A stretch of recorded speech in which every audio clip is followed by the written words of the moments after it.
alike, especially in places that have contributed so little to global emissions, but face some of the worst effects of climate change, like the Pacific Islands.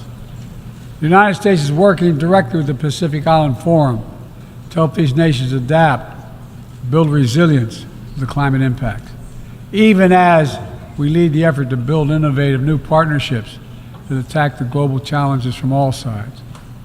From the First Movers Coalition, which is mobilizing billions of private sector community and the private sector commitments, to creating a market demand for green products in carbon-intense sectors like concrete, shipping, aviation, and trucking, to the Agricultural Innovation Mission for Climate, which is bringing farmers into the climate solution and making our food supply more resilient to climate shocks, and the Global Methane Pledge, now endorsed by more than 150 countries, which expands our focus beyond our carbon emission targets to reduce the potential greenhouse gases in our atmosphere by 30% in this decade. It's all within our capacity. We need to bring the same commitment and urgency and ambition as we work together to meet the Sustainable Development Goals of 2030. These goals were adopted at the United Nations in 2015 as a roadmap for improving lives around the world. But the hard truth is, for decades of progress, the world has lost ground these past years in the wake of COVID-19, conflicts, and other crises. The United States is committing to doing its part to get us back on track. All told, in the first 2 years of my administration, the United States has invested more than $100 billion to drive development progress in bolstering food security, expanding access to education worldwide, strengthening healthcare systems, and fighting disease. And we've helped mobilize billions more in the private sector investments. But to accelerate our forward progress on the Sustainable Development Goals, we all have to do more. We need to build new partnerships that change the way we tackle this challenge, to unlock trillions of additional financing for development, drawing on all sources. We need to fill the gaps and address the failures of our existing system exposed by the pandemic. We need to ensure that women and girls benefit fully from our progress. We must also do more to grapple with the debt that holds back so many low and middle-income countries. When nations are forced to service unsustainable debt payments over the needs of their own people, it makes it harder for them to invest in their own futures. And as we work together to recover from global shocks, the United States will also continue to be the largest single country donor of humanitarian assistance at this moment of unparalleled need in the world. Folks, cooperation, partnership, these are the keys to progress on the challenges that affect us all, and the baseline for responsible global leadership. We don't need to agree on everything to keep moving forward on issues like arms control, a cornerstone of international security. After more than 50 years of progress under the Non-Proliferation Treaty, Russia is shredding long-standing arms control agreements, including announcing the suspension of the New START and withdrawing from the Conventional Forces in Europe Treaty. I view it as irresponsible and makes the entire world less safe. The United States is going to continue to pursue good faith efforts to reduce the threat of weapons of mass destruction and lead by example, no matter what else is happening in the world. This year, we safely destroyed at least the last chemical munitions in the U.S. stockpile, fulfilling our commitment toward a world free of chemical weapons. And we condemn the DPRK's continued violation of UN Security Council resolutions, but we are committed to diplomacy that will bring about the denuclearization of the Korean Peninsula. We're working with our partners to address Iran's destabilizing activities that threaten regional and global security, and remain steadfast in our commitment that Iran must never acquire a nuclear weapon.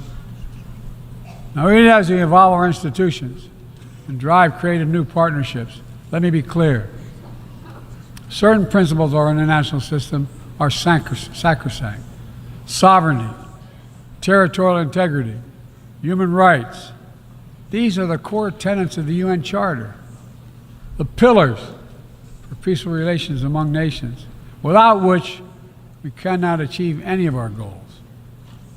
That has not changed, and that must not change. Yet, for the second year in a row, this gathering, dedicated to peaceful resolution of conflicts, is darkened by the shadow of war. An illegal war of conquest brought without provocation by Russia against its neighbor Ukraine. Like every nation in the world, the United States wants this war to end. No nation wants this war to end more than Ukraine. And we strongly support Ukraine in its efforts to bring about a diplomatic resolution that delivers just and lasting peace. But Russia alone bears responsibility for this war. Russia alone has the power to end this war immediately. And it's Russia alone that stands in the way of peace, because Russia's price for peace is Ukraine's capitulation, Ukraine's territory, and Ukraine's children. Russia believes that the world will grow weary and allow it to brutalize Ukraine without consequence. But I ask you this: if we abandon the core principles of the United States to appease an aggressor, can any member state in this body feel confident that they are protected? If we allow Ukraine to be carved up, is the independence of any nation secure? I'd respectfully suggest the answer is no. We have to stand up to this naked aggression today and deter other would-be aggressors tomorrow. That's why the United States, together with our allies and partners around the world, will continue to stand with the brave people of Ukraine as they defend their sovereignty and territorial integrity and their freedom.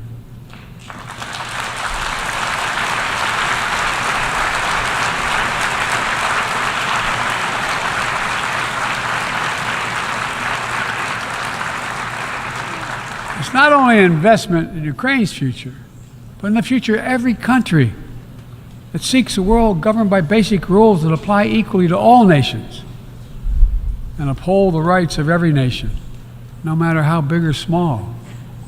Sovereignty, territorial integrity, they are the fixed foundations of this noble body. And universal human rights is its North Star.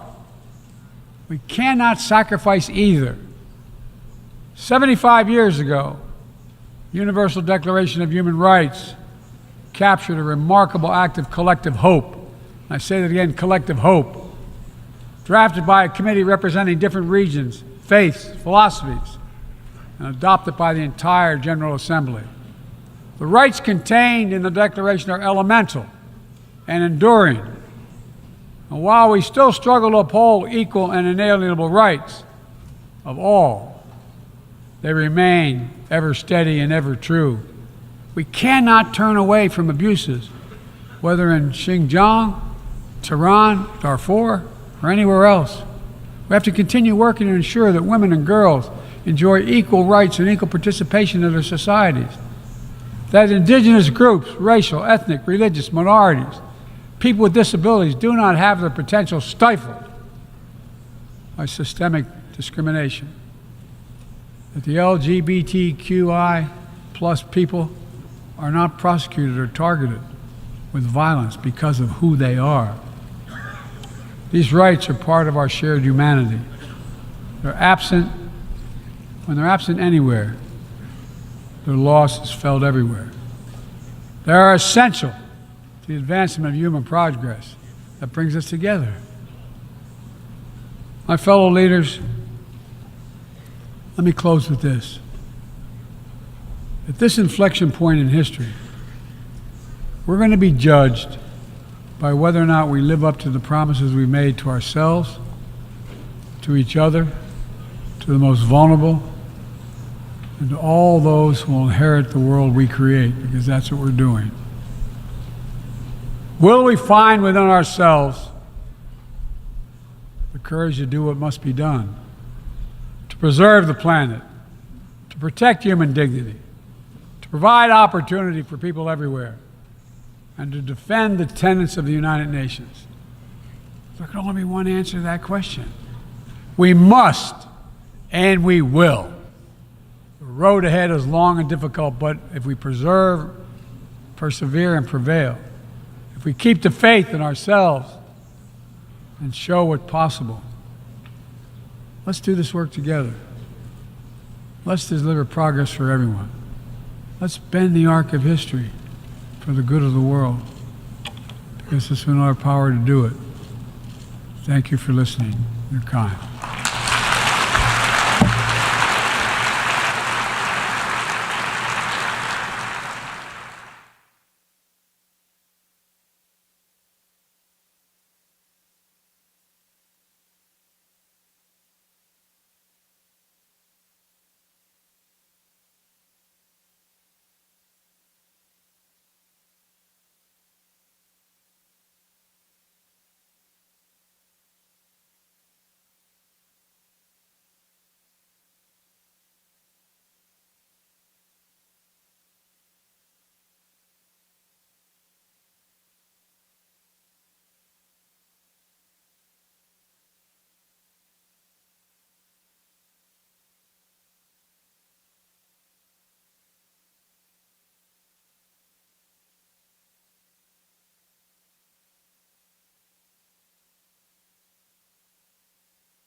Good afternoon, everyone.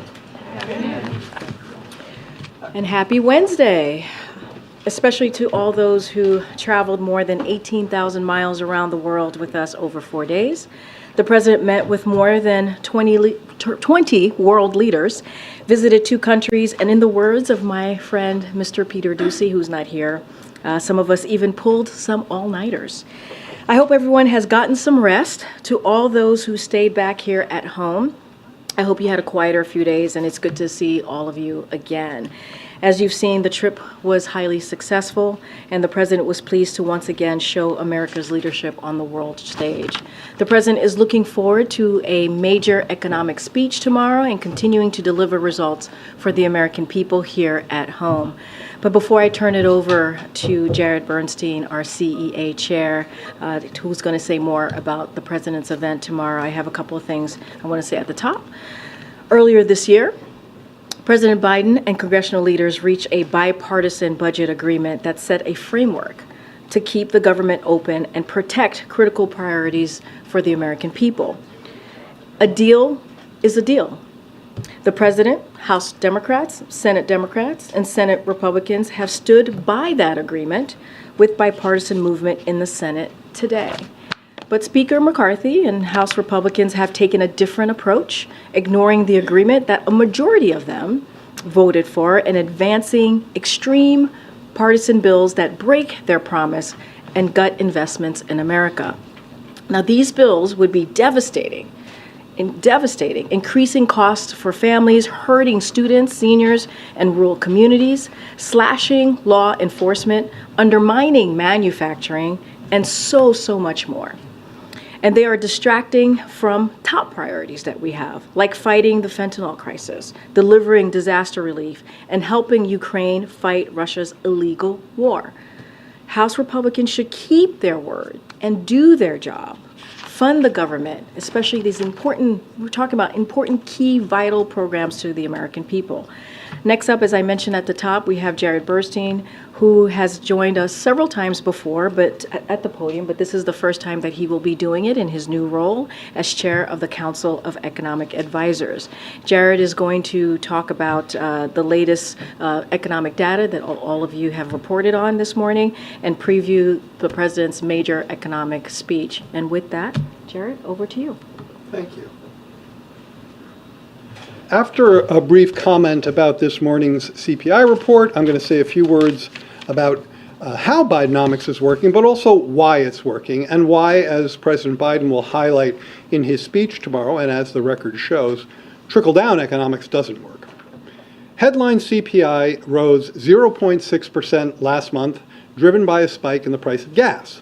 Headline inflation has also fallen substantially, down by about 60% over the last year, but we know that last month's increase in gas prices puts a strain on family budgets.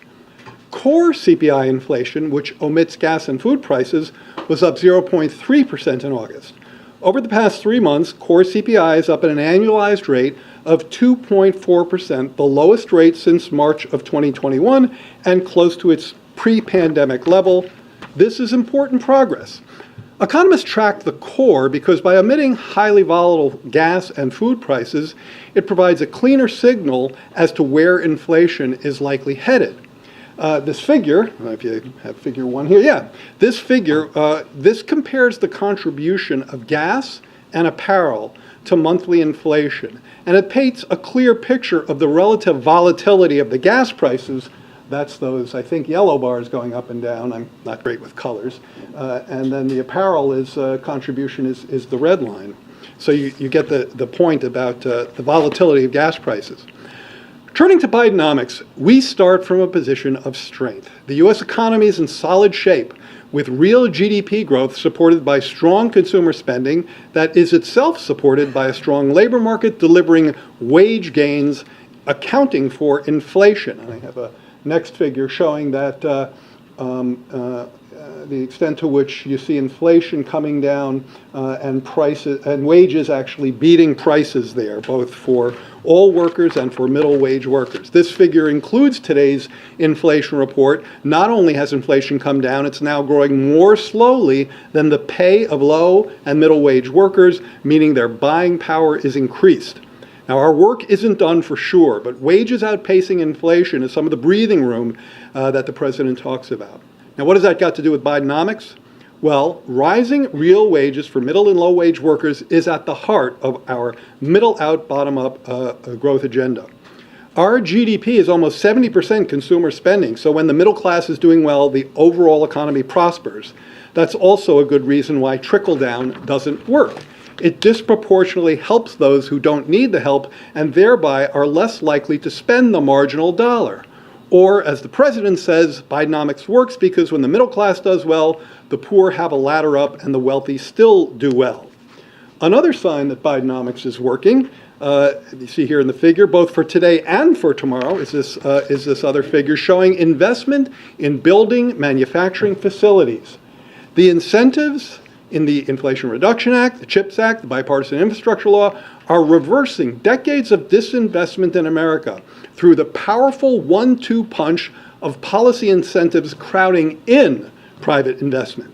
That creates jobs today in constructing these facilities and good jobs tomorrow, staffing these factories to manufacture semiconductors, solar panels, and wind turbines on our soil.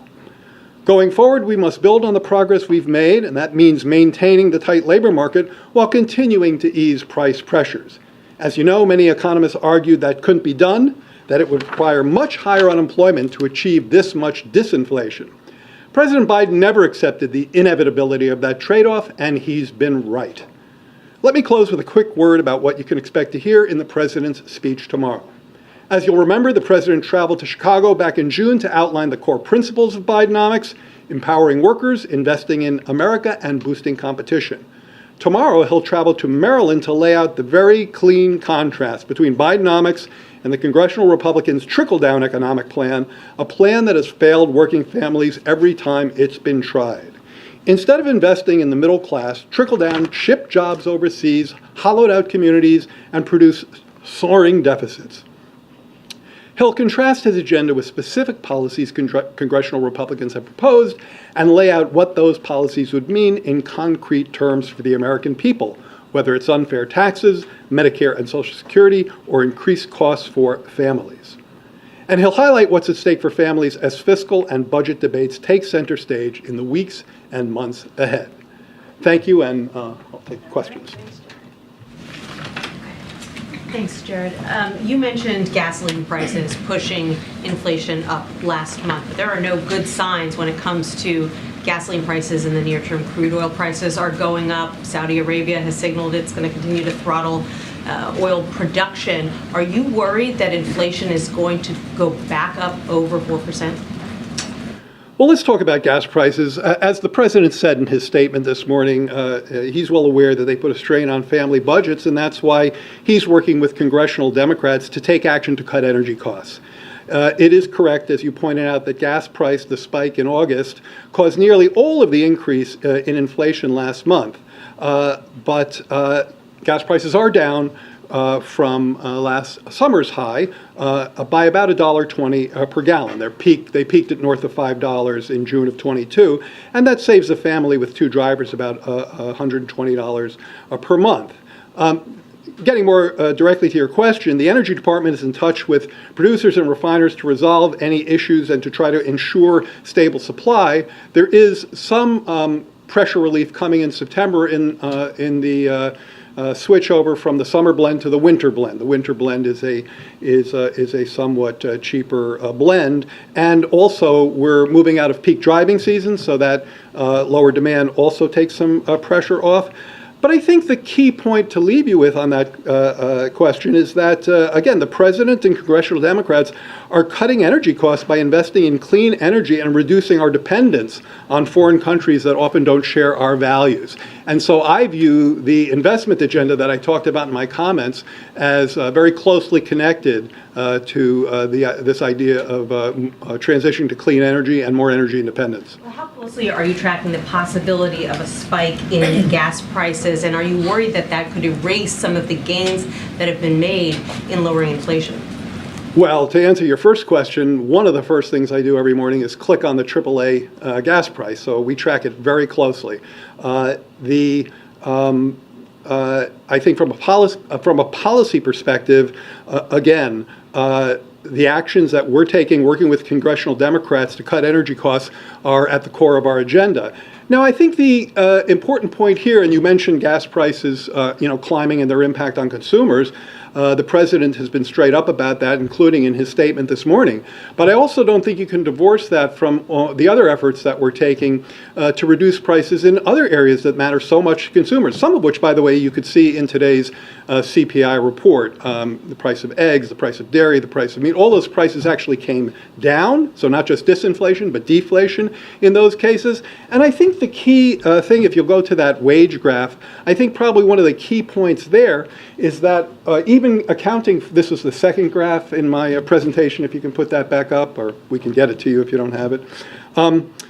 The key point there is that when wages are beating prices, there you go. So you have wages beating prices, wages growing more quickly than inflation. And by the way, most quickly for middle and lower wage workers. That's a direct result of the persistently tight labor market. It also links up closely to one of the first tenets of Bidenomics, which is empowering workers. So a persistently tight labor market has delivered wage gains that at this point are beating prices. That means that the buying power of your paycheck is going up, and that's the kind of breathing room we're looking for here.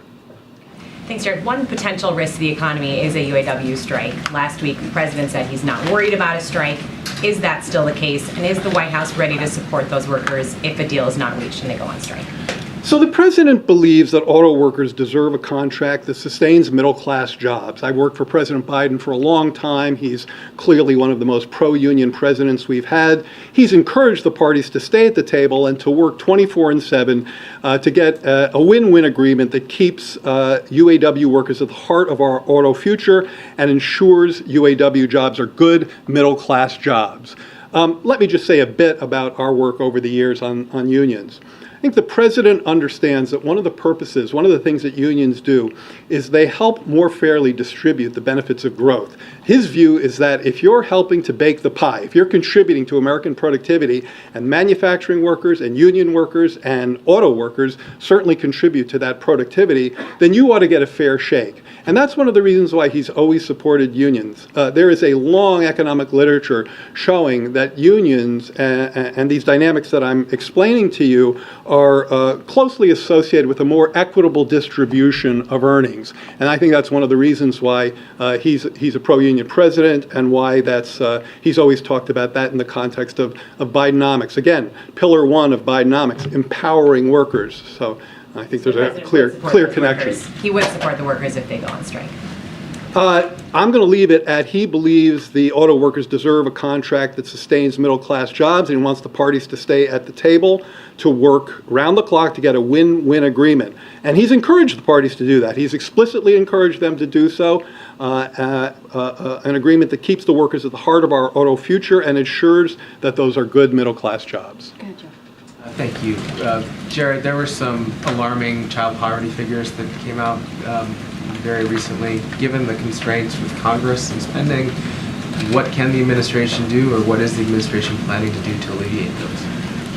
Well, the explicit plan that we have talked about ever since the president got here and implemented it in the rescue plan is, of course, to extend the enhanced benefits of the child tax credit. I mean, one of the things I took from that report yesterday, and I think everyone should take from that report, is that your child poverty rate is a policy decision. This president decides to have the lowest child poverty rate in history. That was his decision, and others, including 250 or something like that members of the House and 50 Republicans and 50 Republicans in the Senate, have made a very different decision to facilitate a more than doubling of child poverty by allowing the child tax credit that was doing so much of the lifting to achieve that historically low poverty rate, to allow that to expire. The president has consistently argued for reinstatement, and he won't stop fighting for that until we get it back. I guess my question is, with those constraints that you mentioned in terms of lack of support, is there anything else you can do or intend to do to address that issue? We intend to continue to not only fight for the enhanced child tax credit, but to do so in a fiscally responsible way. That is, in our budget, we have ample resources to offset that cost, and that's part of the $2.5 trillion in deficit reduction that's raised in the budget that can be devoted to that policy. So not only are we talking about re-achieving historically low levels of child poverty, but we're talking about doing so in the context of injecting much more fairness into the very top end of the tax code. So really, two very important values to this president: a much more fair, progressive tax code hitting only those above $400,000, and if we're talking about some of these measures, well above that, millionaires and billionaires, who he often talks about paying an 8% effective tax rate. That's not okay in an economic context where congressional Republicans have allowed child poverty to double by refusing to extend this child tax credit. And Republicans go further. They more than double down on that deeply unjust relationship by continuing to fight the extension of the child tax credit while calling for trillions more in high-end tax cuts. So yes, he's going to continue to fight for those issues. Thanks, Jared. Can you just talk a little bit more about, and the UAW strikes or potential, can you talk about a little more about what the economic impacts would be to a strike? And considering how significant they are, what plans does the president have, or what recommendations are you giving the president to step in more to help prevent this, whether bringing them in to help with negotiations, for example? You know, I don't have a readout on this. We're closely monitoring the situation. The Council of Economic Advisors, CEA, I sometimes think of us as constantly evaluating alternatives. So every day we're waking up trying to figure out which way things are going. So of course we're going to monitor this on a daily basis. It would be irresponsible not to. But I don't have a readout on the situation. We're monitoring it as it develops. I mean, do you feel, though, that the president should step in more, or does the president have plans to step in more, perhaps bringing in the negotiators to help prevent this from happening? The president's been very much engaged. Not only has he always fought for policies to ensure that workers get a fair deal, but that he's explicitly talked about the electric vehicle future being made in America by American workers, promoting strong and good-paying union jobs. He's met with President Fain one-on-one in the Oval before the UAW briefed senior staff on their negotiating position. He called President Fain on Labor Day and called all Big Three executives before he left for Asia to encourage them to provide more forward-leaning offers and stay at the table. So that's what the president has done, and he will continue to press on that, as will the team that's monitoring that closely. Go ahead, Ed. Yeah, thanks, Green. Thanks, Jared. I'm going to ask you about PCE and CPI. So we now have 2 inflation reports in a row where year over year the headline inflation number has gone up. You couple that with real average hourly wages are actually down since the day President Biden took office, about 3%. So is that Bidenomics? Yeah, no, I think we have a disagreement on a fact there. So, and we can certainly show you CEA's data on this. Real wages are up relative to before the pandemic. They're up for all private sector workers, but they're up even more for production non-supervisory workers. That's a term from the establishment survey that comes out every month. It's 80% of the workforce that's either blue collar in manufacturing or non-managers in services, and those wages are actually above the pre-pandemic level in real terms. So we just have a factual disagreement there. In terms of the trend in inflation, I think we probably have a disagreement there as well.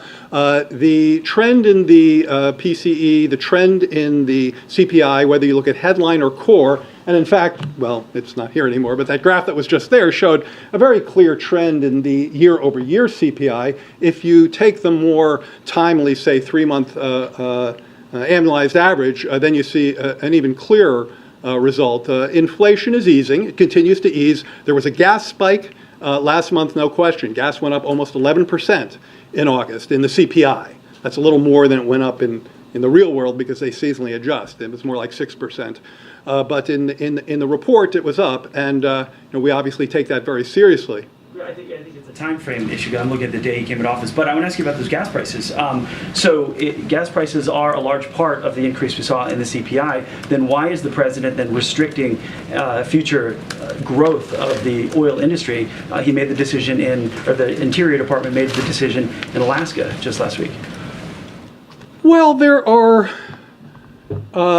American oil production now is at an all-time high. It's just below 13 million barrels a day.